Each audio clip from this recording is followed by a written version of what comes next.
Bem-vindos, irmãos e irmãs, à reflexão do Evangelho deste domingo, João 20, versos de 19 a 31. Hoje lembramos que estamos celebrando o Domingo da Misericórdia. O ressuscitado é vida da comunidade cristã. O ressuscitado é aquele que ressuscita, trazendo o amor misericordioso desse Deus pela morte e ressurreição. Meus irmãos e irmãs, na primeira cena do Evangelho de hoje, enfatiza-se a criação da comunidade messiânica, que é mandato de Jesus Cristo, ressuscitado, dá sequência ao projeto de Deus. A segunda cena reflete, por contraste, com a atitude de Tomé, o amadurecimento na fé dos que, apesar de não terem visto Jesus, aderiram a ele plenamente. O texto se inicia situando a cena no tempo. É a tarde do domingo da Páscoa. Para os judeus, já havia iniciado um novo dia. E aqui lembro que em Gênesis, no capítulo 1, no verso 31, diz assim: E Deus viu tudo quanto havia feito, e eis que tudo era muito bom. Houve uma tarde e uma manhã. Sexto dia.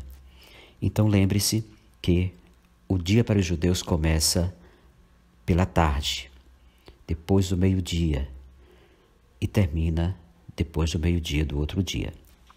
Pois bem, para os judeus, essa situação é escrita por João por conta desse tempo.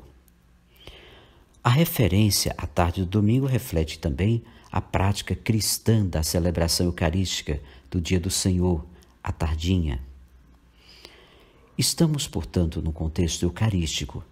As portas fechadas denotam um aspecto negativo, medo dos discípulos, e um aspecto positivo, o novo estado de Jesus ressuscitado, para o qual não há barreiras.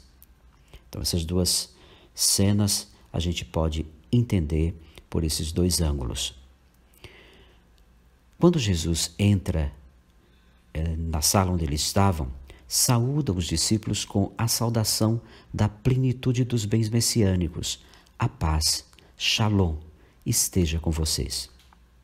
É a mesma saudação da despedida. Por sua morte e ressurreição, ele se tornou aquele que venceu o mundo e a morte. É a saudação do Cordeiro vencedor, que ainda traz em si os sinais da vitória, as marcas das mãos e no lado.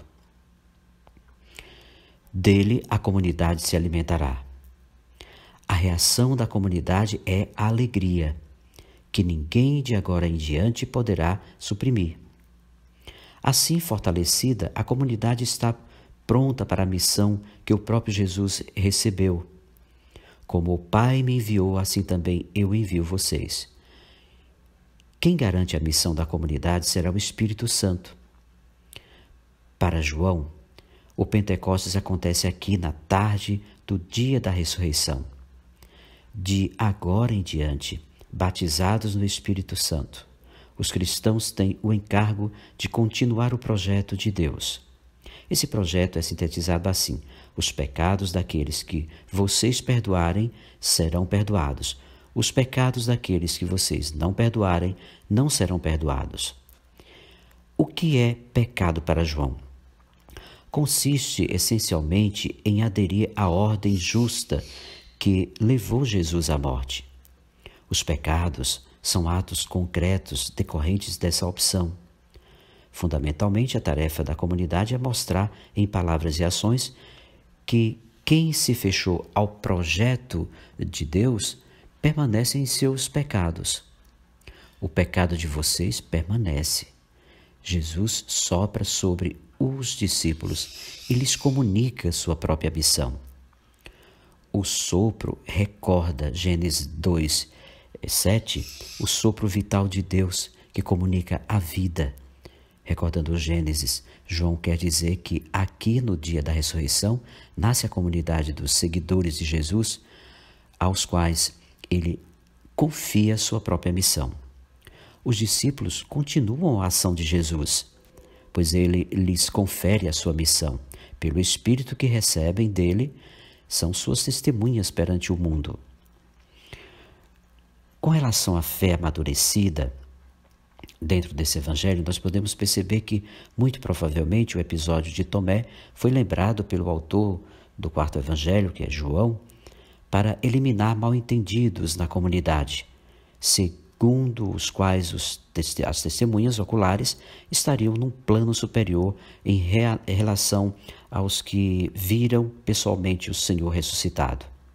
Esse era um conflito presente nas comunidades do fim do século I. Tomé era um dos 12 que estivera com Jesus antes da paixão. O evangelista quer salientar que o importante não é ter estado com Jesus antes da sua morte, e sim viver a vida que nasce da ressurreição, assumindo o projeto de Deus como opção pessoal. De fato, não podemos deixar de lado a boa vontade de Tomé. Vamos também nós para morrermos com ele. Isso foi Tomé que disse. Ele não fizera a experiência do Cristo vivo, nem recebera o Espírito Santo. Contrariamente a quanto faziam os convertidos, ele não aceita o testemunho dos discípulos. Sua fé ainda é fraca, não nasce da experiência de amor da comunidade, mas depende de sinais extraordinários. Digna de nota é a resposta de Tomé, meu Senhor e meu Deus. É a maior profissão de fé do quarto evangelho. Ele reconhece em Jesus o servo glorificado, Senhor, em pé de igualdade com o Pai, Deus. Descobre em Jesus o projeto acabado de Deus e o toma como modelo para si, meu Senhor e meu Deus. A cena se conclui com a única bem-aventurança explícita do Evangelho de João. Ela privilegia os que irão crer sem ter visto. O Evangelho é desafio e abertura para o futuro. Aceitá-lo ou não, aí se joga a sorte do ser humano e do ser cristão.